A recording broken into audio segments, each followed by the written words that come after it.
Hello guys.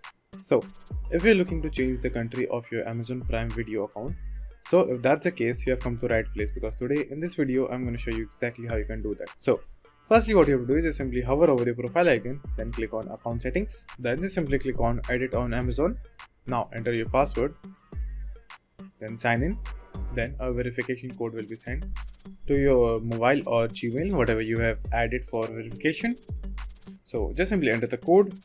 So after that, click on submit code. Now after that, just simply click on done. So now what you do is simply click on your account over here. Then in the digital content and devices over here, click on content and devices. Again enter your password. Now over here, just simply click on preferences. Now over here you will find the option of country and region settings. So click on it. And over there you will find your country and region. So click on change. Then this type of panel will appear in front of you, and over here you can just simply click on the drop down box and choose whichever region you want.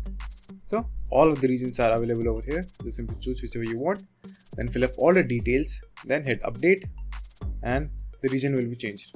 So that's it, and thank you for watching, and do like and subscribe to my channel, and take care.